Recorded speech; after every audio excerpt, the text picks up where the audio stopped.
Ok, salut tout le monde. Je vais faire une petite vidéo pour vous montrer comment je fais pour trouver des opportunités intéressantes sur le marché crypto. Dans cette vidéo, on va vraiment s'intéresser au protocole on-chain, au token on-chain, donc au token lié à des protocoles DeFi principalement. Et on va surtout s'intéresser à deux concepts, le price to sales ratio et le price to earnings ratio. Donc pour faire simple, hein, c'est la market cap divisé par les revenus, comment on écrit ça en français, je crois que c'est comme ça, et le price to earnings, c'est la market cap divisé par les profits. L'idée, en fait, c'est de voir si on peut trouver des opportunités sous-évaluées. Et pour les besoins de cette vidéo, on va en fait s'intéresser uniquement à l'écosystème Solana, et je vais expliquer pourquoi. Comme toujours, quand vous faites de l'investissement, que ce soit dans la crypto ou dans la TradFi, ne vous basez jamais sur un seul indicateur, ne vous basez jamais sur un seul ratio, sur une seule métrique, etc. L'idée, c'est d'avoir une thèse globale et ensuite de confirmer cette thèse, ou en tout cas de matcher les potentielles opportunités en fonction de cette thèse. Moi, ma thèse personnelle, c'est que l'écosystème Solana, la DeFi Solana va vraiment gagner ses lettres de noblesse dans les prochains mois. Au moment où je tourne cette vidéo, je crois qu'on est le 20 ou le 21, on doit être le 21 février 2026, et j'ai le sentiment que l'écosystème Solana va vraiment gagner en traction. Jusqu'à présent, on a plutôt, avec un certain dédain, on a plutôt tendance à considérer Solana comme la blockchain pour les meme coins. Aujourd'hui, les meme coins, le volume généré par les meme coins représente à peu près moins de 10% du volume des échanges sur Solana. Donc très clairement, Solana, c'est bien plus que des meme coins, et je pense qu'il va y avoir un repricing à ce niveau-là pendant la prochaine phase de marché haussière. Alors je ne sais pas quand est-ce qu'elle interviendra, mais je pense que Solana sera parmi les grands gagnants, et donc ça fait sens de s'intéresser à ce qui se passe au niveau de l'écosystème. D'accord? Donc comme toujours, on a une thèse, et c'est en fonction de cette thèse qu'on va pouvoir un peu jauger les différentes opportunités qui se présentent à nous. Donc la thèse, c'est Solana,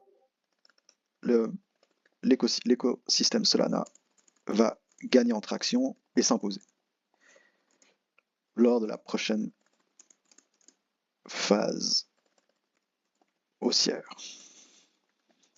Et donc pour ça, on va essayer de trouver des tokens qui sont sous-évalués par rapport au price to sales et au price to earnings. Okay, globalement, on va surtout s'intéresser au price to earnings, mais dans le cas des cryptos, généralement, c'est bien aussi de regarder le price to sales, parce que vous n'aurez pas les earnings pour tous les protocoles. Sur DeFi Lama, il n'y aura pas toute la data, et donc pour avoir, on va dire, un peu un modèle qui jauge les opportunités avec un framework commun, c'est bien de s'intéresser des fois au price to sales, parce que là, vous aurez facilement la data. Alors, on va sur DeFi Lama, sur l'écosystème Solana, ok, et on regarde quels sont les protocoles qui ont généré le plus de revenus dans les 30 derniers jours. Hop, hop, ok, revenu, non, ça c'est le revenu 7 jours. Le revenu 30 jours, il est ici. Ensuite, on classe pour trouver les plus gros générateurs de revenus, et on a notre classement. Donc le premier protocole, c'est PumpFun. Ensuite, on a Jupiter, Axiom, Phantom, le wallet Phantom n'a pas de token. Antfun, je ne sais pas s'ils ont un token, on ira voir ça. FOMO, je ne sais pas s'ils ont un token. Et Meteora, je sais qu'ils ont un token. Ok, bon, on va s'arrêter là pour les besoins de cette vidéo. Donc on commence tout simplement et on regarde un peu ce que nous donnent les datas. Alors on a ici les earnings, les profits annualisés. On a 550 millions, 552 millions, et donc on va ici 552 millions en earnings. Et pour la market cap, alors là, DeFi Lama ne me donne pas la market cap, donc on va aller rapidement la voir sur CoinGecko. PumpFun, CoinGecko, hop. Et on a 1,195 millions de market cap pour 552 millions de earnings. Ensuite, on va sur Jupiter. Jupiter, qu'est-ce qu'on nous donne? On a 191 millions en earnings, et en market cap, on a 489 millions. Jupiter, qu'est-ce que j'avais dit? 491 millions en market cap et en earnings. Putain, j'ai déjà oublié, 191 je crois. Merde. J'ai fermé l'onglet sans faire exprès. Market cap 489 et earnings 191. 489, 191 millions. Alors, est-ce qu'Axiom a un token? Non, je crois pas qu'Axiom a de token. Est-ce qu'Unfund a un token? Je crois pas qu'Unfund a de token. Est-ce que FOMO a un token? Je crois pas que FOMO a un token. Meteora. Meteora, 41 millions en earnings pour une market cap de 100 millions. Meteora, 100 millions de market cap et on a dit 41 millions en earnings. Bon, on va regarder d'autres protocoles du coup qui ont des tokens. Or protocole, alors Or earnings, on est à 38 millions et en market cap on a 31 millions. Là, ça c'est intéressant. 38 millions en earnings et 31 millions. Désolé, 31 millions en market cap. 38 millions en earnings. Est-ce que j'ai pas inversé? Revenu 30, earnings 38 millions. Ouais, c'est correct. Ensuite, est-ce que Bags a un token? Je sais plus s'il y a un token pour Bags. Parce que parfois il faut aller voir sur CoinGecko parce que DeFi Lama n'a pas forcément. Non, je crois pas que Bags a un token. Trojan. Je crois pas que. Est-ce que Trojan a un token?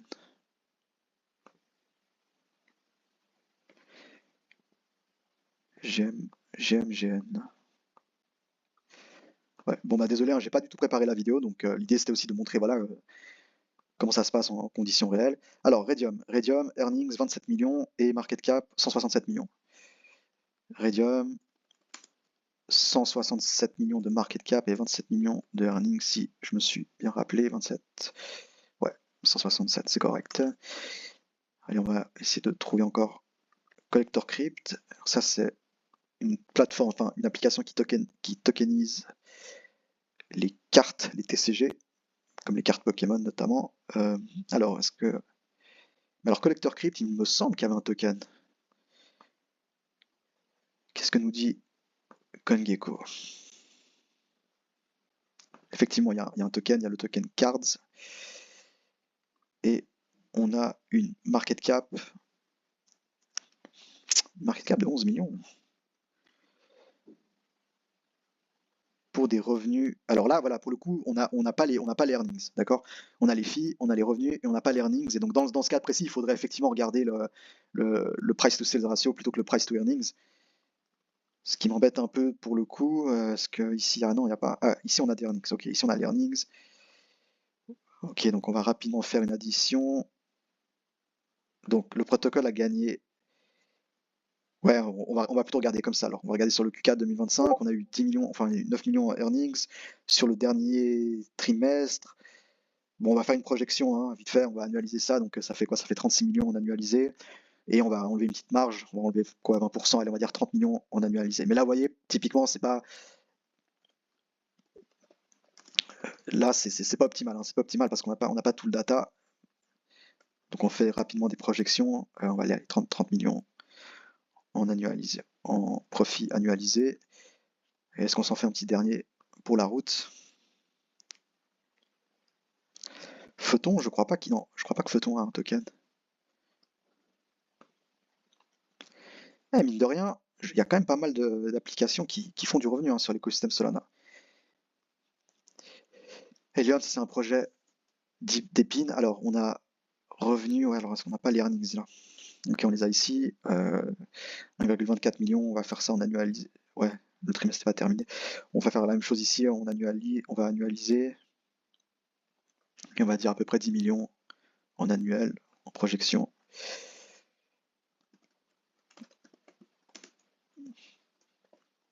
La market cap, c'est combien? 283 millions. Et on avait dit à peu près 10 millions en profit annualisé. Bon voilà, donc là, je prends tout ça et je vais demander à ChatGPT de me calculer le price to earning pour chaque projet. Please calculate the PA ratio for each project listed below.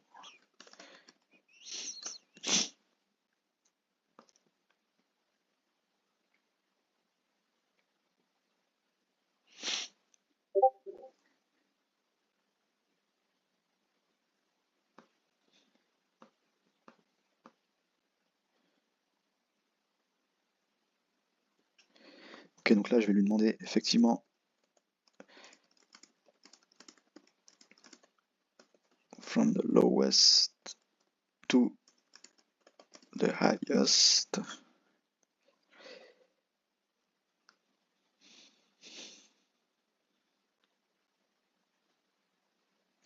Ok, donc là on a effectivement tout le ratio, le PE qui a été calculé pour chaque projet. Et là on va demander à ChatGPT de nous donner à peu près le spectrum, qu'est-ce que ça donne. Give me a classification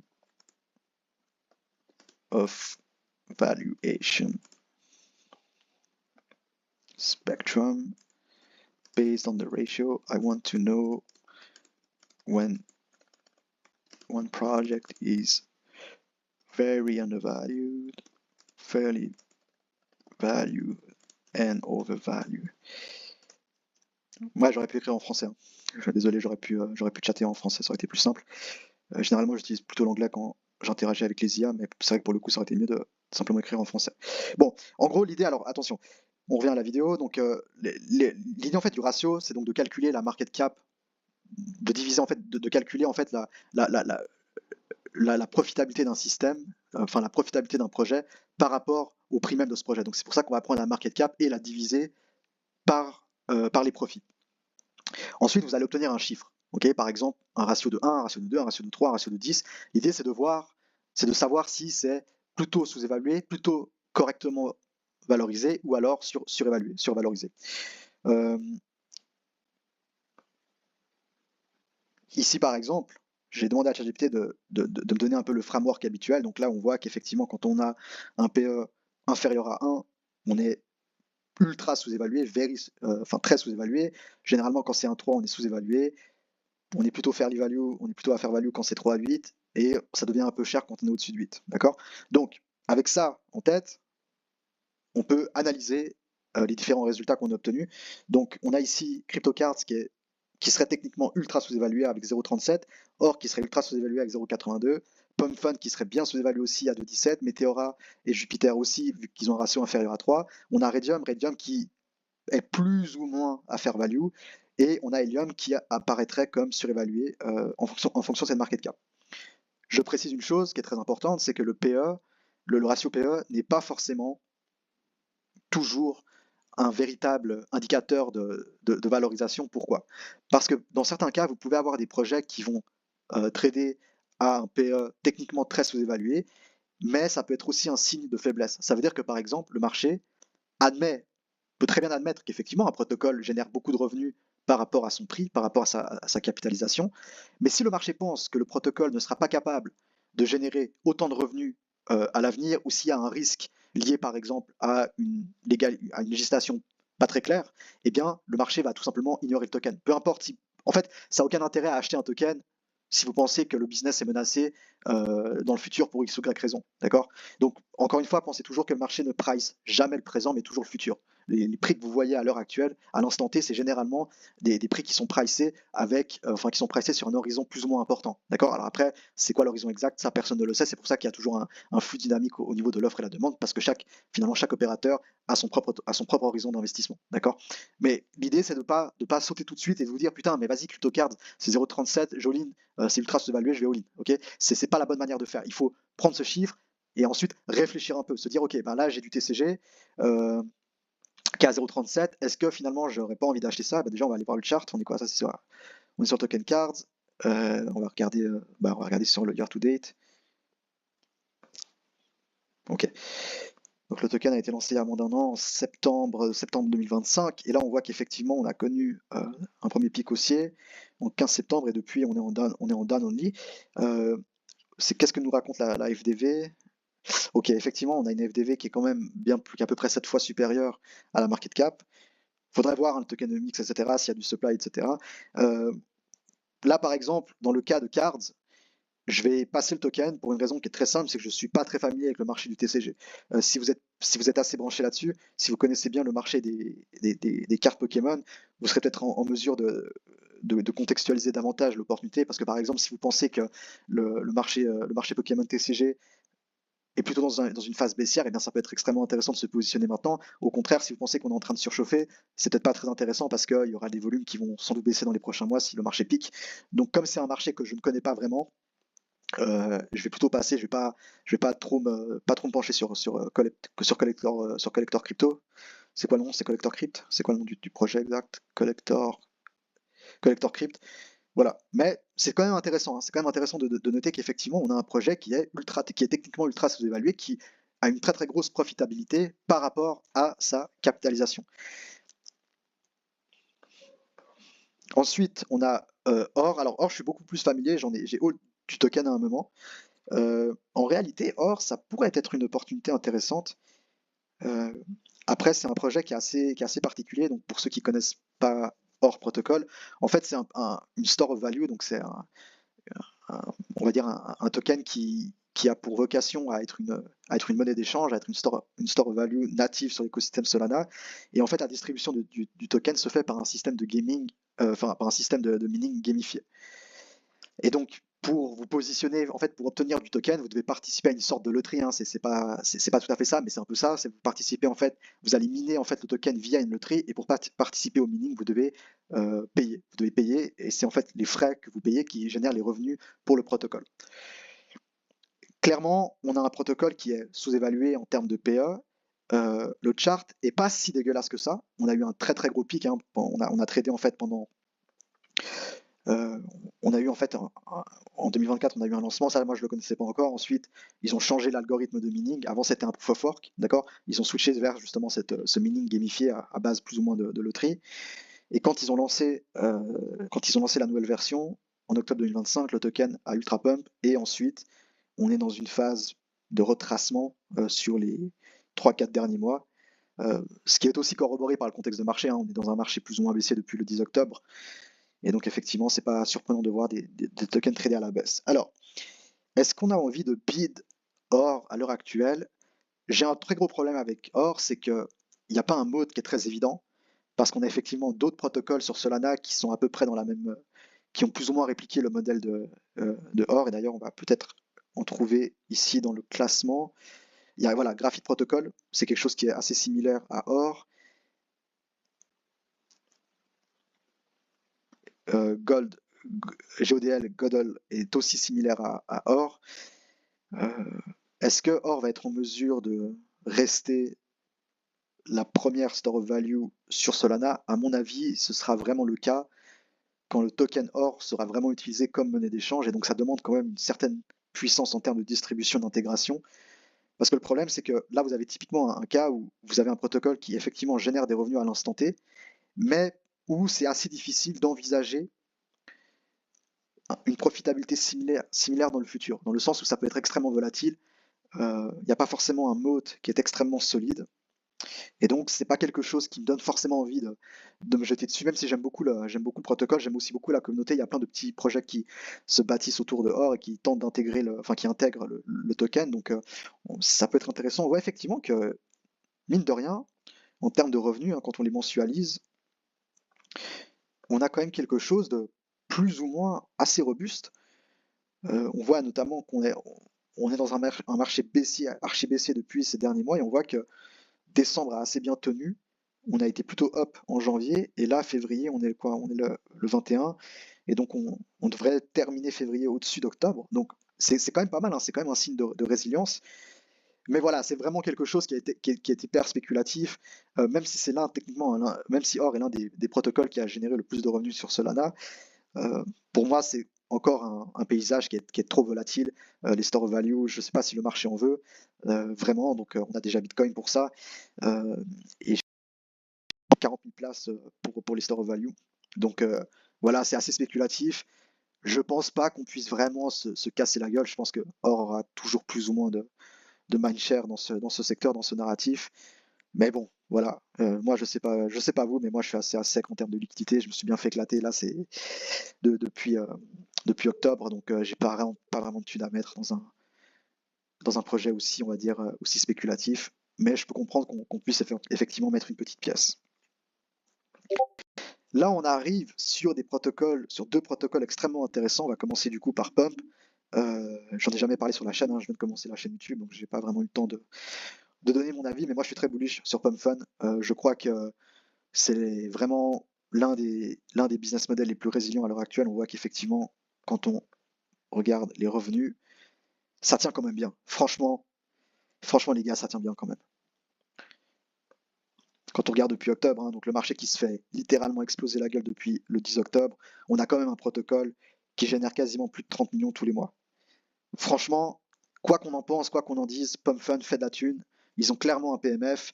Euh, sur l'avenir des memecoins, personnellement, je suis toujours bullish. Je pense qu'il y aura toujours un appétit pour ce genre de token, pour ce genre de narratif.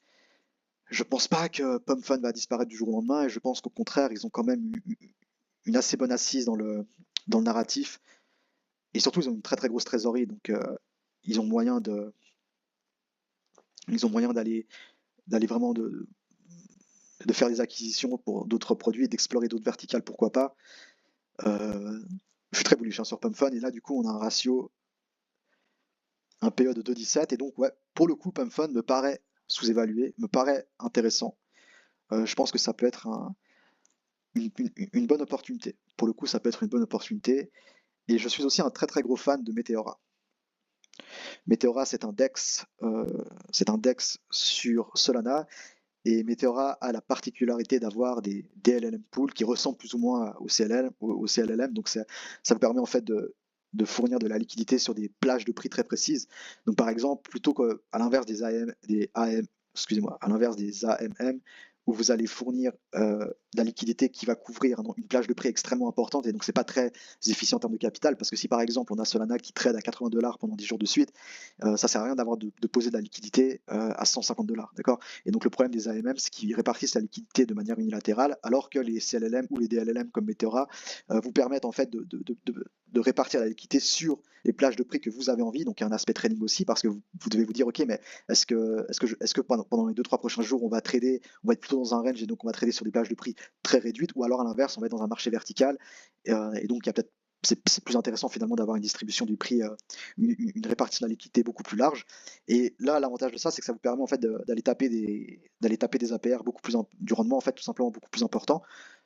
Et donc c'est quelque chose qui est assez, c'est un modèle en fait que les personnes qui ont, on va dire, certaines compétences, une certaine expérience en DeFi aiment bien.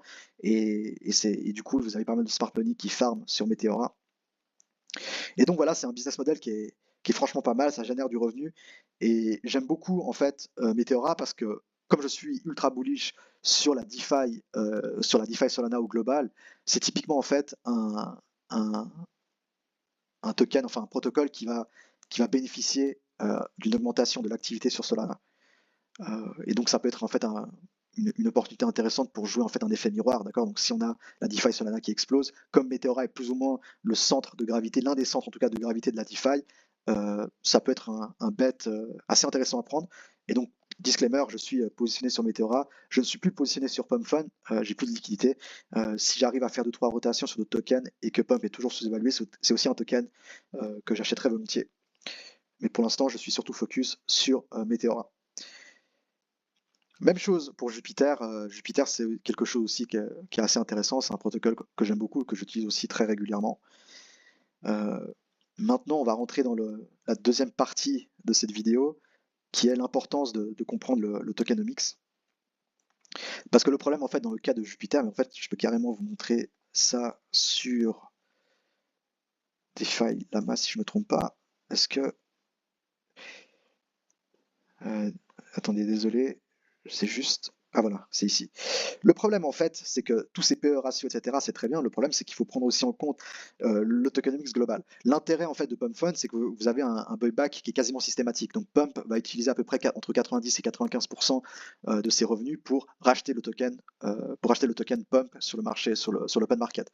Donc, ça va appliquer une pression acheteuse. Dans le cadre de Meteora, c'est un buyback qui est moins systématique, mais qui est présent. Donc en fait, la team Meteora a une approche un peu plus discrétionnaire du buyback, donc ils décident un peu de racheter quand ils veulent, même s'il y a quand même cette volonté d'avoir un mécanisme de buyback. Simplement, il est moins systématique que dans le cas de Pump, et donc c'est aussi peut-être un risque d'un point de vue investisseur. Peut-être que le marché préfère plutôt se positionner sur des tokens qui ont un buyback qui est systématique. Ça reste encore à définir, c'est un sujet peut-être qui pourrait d'ailleurs faire l'objet d'une vidéo. Est-ce que les buybacks c'est plus ou moins bullish?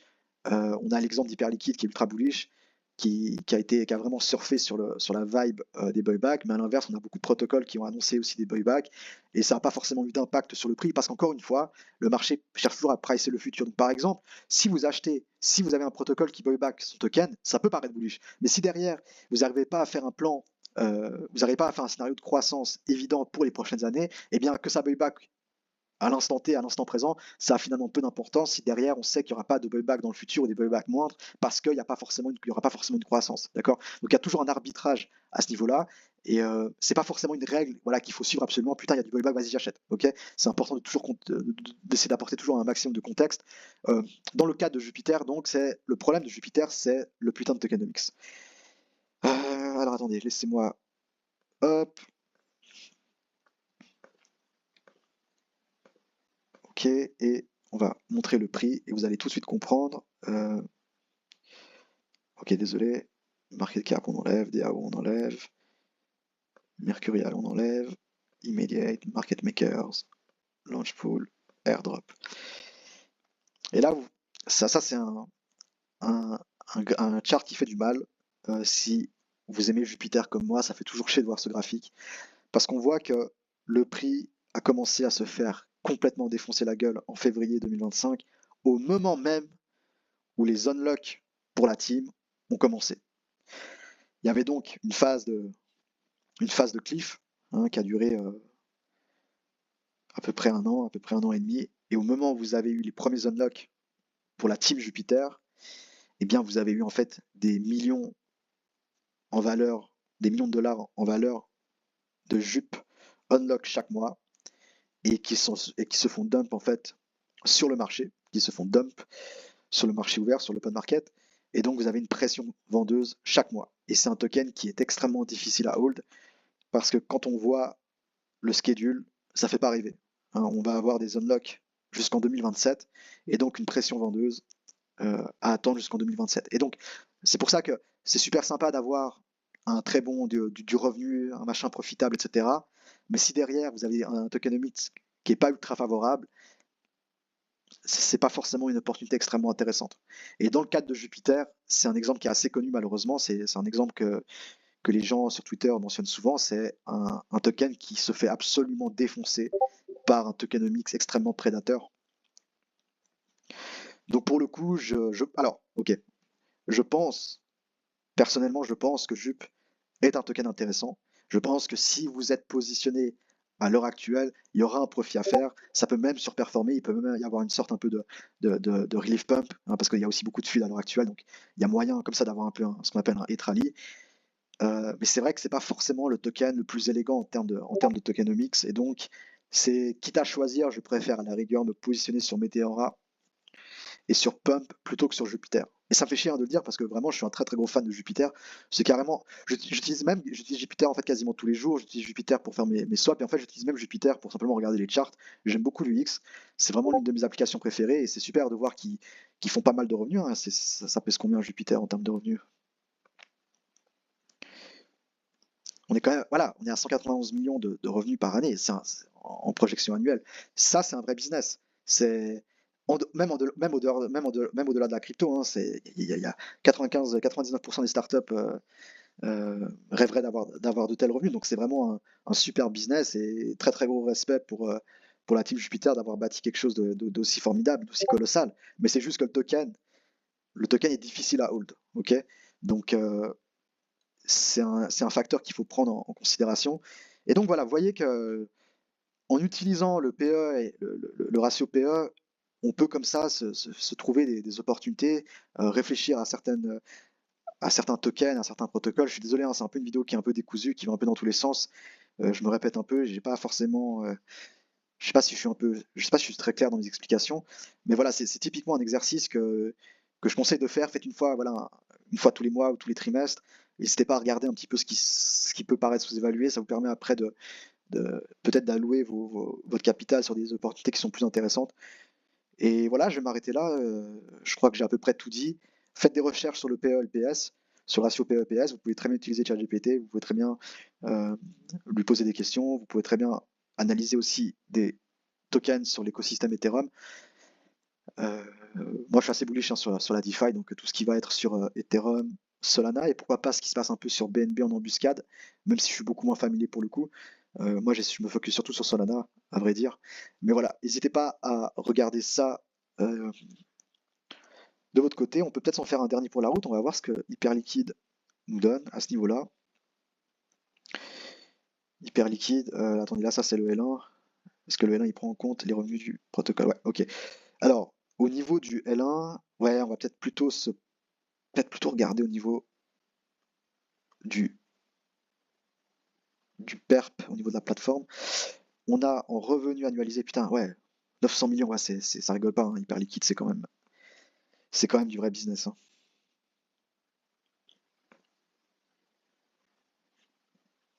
Ouais, et c'est quand même robuste, hein. C'est quand même résilient, peu importe les conditions de marché. On a quand même quelque chose qui générait plus de 50 millions par mois. Alors, on a une market cap à 6 milliards, enfin, on va dire, allez, on arrondit ça à 7 milliards, avec un revenu à 900 millions, hyper liquide.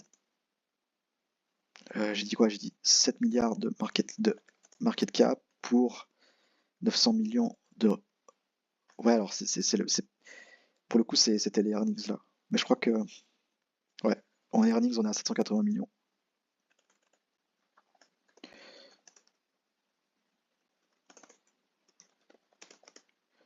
Calcule le PE.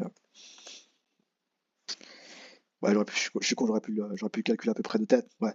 On est environ à 9, donc là encore, c'est assez intéressant parce qu'on est proche un peu de la fair value, on est plus ou moins proche de la fair value. Donc là où ça peut être intéressant en fait pour Hyperliquid, c'est qu'ils sont en train de développer une autre verticale, hein, c'est qu'avec l'intégration des assets TradFi, donc ça va être possible, enfin c'est déjà possible d'ailleurs, on va voir le développement en fait du trading, par exemple du SP500 ou des grosses actions, des actions américaines.